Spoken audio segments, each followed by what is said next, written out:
Sam Rock Music YouTube channel. Now today I'm going to be continuing on in my series of reviewing each Beatles album with their fourth album, Beatles for Sale, released in December 1964. Now to start off, I'm just going to talk about a bit of history and a few key events leading up to the release of this album. So 1964 was probably the busiest year for the Beatles. In February of the year, they had conquered the United States, and then they starred in their first feature film, A Hard Day's Night, which was well received by critics and fans, and is a classic comedy movie. And then they embarked on their first world tour, and then they went on an American tour with Beatlemania sweeping each country and screaming fans wherever they went. And they made some TV and radio appearances in the UK and the US. And they still fitted in time to record an album in the autumn of that year, which is Beatles for Sale, at Abbey Road Studios. They recorded it while still on the road in the UK. I think they fit in about 6 or 7 days to record this album. So they were pretty tired by the time of Beatles for Sale.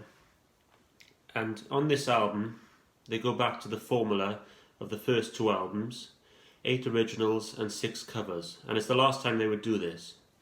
Now, some people say that this album is a bit of a step back after A Hard Day's Night, which had 13 self-written Lennon and McCartney numbers. And in a way I agree, because they go back to covers on this album. But however, the original songs on the album, the Lennon and McCartney songs, especially the first 3 songs, definitely show a step forward and a progression in songwriting, subject matter and tone, which I will get to when I get onto the songs. So the album cover was taken by Robert Freeman in Hyde Park, London in autumn '64, and I really do like the cover. It's one of my favourite covers probably. It's quite a cool photo and it's very autumnal. And talking about, you know, how tired they were by the time of recording this album in '64, I mean, the facial expressions just explains that really. You know, they don't look particularly happy on the cover. It's interesting to note this is the first album to feature a gatefold, so it opens up. There's a photo of the band performing at Washington Coliseum in February '64 on their first US tour, and they look more enthusiastic there, to be honest. There's a photo of the band posing with, looks like different Hollywood American movie stars by the looks of it. And the back cover is taken in Hyde Park as well, which is also cool. And they also look kind of moody there as well. So, I'm going to get on to the songs now. So the first song, No Reply, is a great opening song. The first 3 albums had started with up-tempo rockers on their first 3 albums, right? And so this song was different at this time because it's slower in tone. It's got an acoustic guitar driven, which was different, and is about an affair. It's still a love song at this point, but it looks at the more negative side of love, you know. And I think it's a great way. It's a brilliant song. It's very underrated. A great way to open the album, and different, as I've said. And John sings lead very well. There's a rawness in his voice. And Paul joins him on the harmonies, and there's such an urgency in their voices when they sing, "I saw the light and I nearly died." Right, that bit. Sorry, I'm not going to try and sing it. And George Martin plays piano on those moments and on the middle 8 to great effect. So carrying on with the first 3 songs, which are kind of more morose and a bit more, well, moody in tone compared to the first 3 albums, we have I'm a Loser, which was the first time there's a Bob Dylan influence on, in this case, John Lennon's songwriting. It's more introspective for the first time. And there's the acoustic guitar and harmonica, which is, you know, very Dylan-esque, you know, on this song. And maybe this song is kind of autobiographical, how John was feeling with fame, maybe at this time with the Beatlemania thing getting to him a bit, which he would carry on with on the song Help, the title song of the next album, which I will get to in the future video. And it's interesting to note that just before this album was recorded, the Beatles had met Bob Dylan for the first time. And it was thanks to Dylan that it's the first time they'd really been exposed to marijuana, smoking marijuana, which would have an effect on the music and the albums as they progress, as the songwriting and lyrics change. The next song, Babies in Black, which was written by John and Paul, and again quite a moody song lyrically, and John and Paul sing it well. It's a pretty good song, and it's written about Astrid Keisha, who was German photographer, friends with the Beatles in their Hamburg club days before they were famous, who was engaged to Stuart Sutcliffe, the original bass player, and he sadly died of a brain hemorrhage.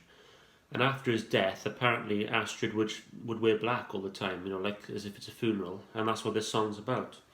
And I enjoy the song. So next up we have the first cover which appears on the album, Rock and Roll Music, a Chuck Berry cover, which is an energetic cover, it's a fairly good cover, and the best thing about the song really is John Lennon's vocals. He screams them out and the song moves along well, and I really like George Martin's piano playing on the song. The next song, I'll Follow the Sun, which started life. It was written by Paul McCartney back in Liverpool when he was a teenager in his Forthlin Road home, which I have seen that house, by the way, on the Beatles bus tour.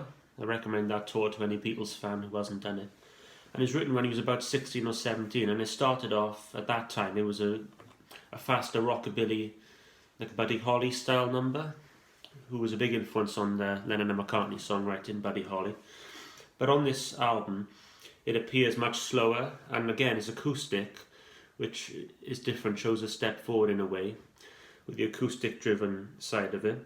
And it's a very nice song. Next up, Mr. Moonlight, which is another cover song, a Dr. Feelgood cover, and I do think it's one of the weaker moments on the album, to be honest. The redeeming feature of this song really is John's vocal. He screams out the intro, Mr. Moonlight. That's my very bad impression of it. He does it much better. And I think that it's a strange cover for them really. It's slightly, I think the harmonies, dare I say, are a bit bland. And Paul plays an organ solo, which is kind of a bit corny, doesn't really fit in the song, to be honest. But as I say, John Lennon, he does do a great job on this song, to be honest. So closing side one of this album is Kansas City, Hey Hey Hey Hey, which is Paul's doing his best Little Richard. Little Richard had sung this song originally, it's another cover. And Paul, he screams out the Little Richard style vocals, and he would sing this at the Cavern Club, back in the Cavern and the Hamburg, Germany club days. And he does do a great job on the vocals, even though as a song it's not my favourite. So side one opens with 8 Days a Week, which is the most famous song on this album, probably without a doubt. And it is a pop tune, but it's very catchy and it's nice harmonies on it as well. And I enjoy the song very much. Next up, Words of Love. There's not much to say really, but it's a Buddy Holly cover, and John and Paul sing the harmonies together. Not one of my favourite cover songs really. Next up, Honey Don't, which is Ringo's vocal moment on the album, a Carl Perkins cover. Carl Perkins, the rockabilly singer of the 50s, who wrote Blue Suede Shoes, which Elvis Presley famously sang. And it's maybe my least favourite song on the album, but I like when Ringo says, "I'll rock on George one time for me." That's pretty entertaining and quite amusing really. So next up, Every Little Thing, which is a decent song, which John and Paul wrote and they sing it together. It's decent, that's how I describe it really. The next song, I Don't Want to Spoil the Party, which to me is one of the best songs on the album, I think. It's an underrated song. It's pretty forlorn again in the subject matter, and it is a love song at this point. But I really like the harmonies on the song, especially in the middle eight of the song. Sorry, though tonight she's made me sad. That bit, John and Paul's harmonies there, very nice, and I like George's little guitar solo on the Gretsch guitar, which he was using at this time. So next up, the penultimate song on the album, What You Doing. Now, Ringo's opening drum pattern is very interesting for this time. It hadn't really been, I don't think this has been done before, but it's kind of a Phil Spector-ish production type of drum pattern. It's quite interesting. I like the riff, and I like George Martin's piano. That's quite intriguing as well. But it's not one of my favourite songs, to be honest. And the last song on the album, Everybody's Trying to Be My Baby, which is George's vocal moment. He closes the album, and there's another Carl Perkins cover, and it's kind of there's an echo on it. It's very 50s rock and roll. It's a decent song. It's a decent cover. George sings it pretty good, but it's not one of the highlights of the album, I don't think. So that's my review of Beatles for Sale. So not my favourite album. It's kind of, it's not a step forward, but I don't think it's really a step back either. It's kind of in the middle. And the next album, Help, there's definitely more signs of albums progressing and step forward in songwriting and the sound of the songs and everything, and there's a progression on there. And Help onwards, I'm looking forward to get to the albums now from Help onwards. But I think it will be a bit more difficult to review the albums as the albums progress. So this album, to give it a rating, I'll be kind and I'll give it a 9 out of 10. So not quite a 9.5 or a 10, but I'll give it a 9.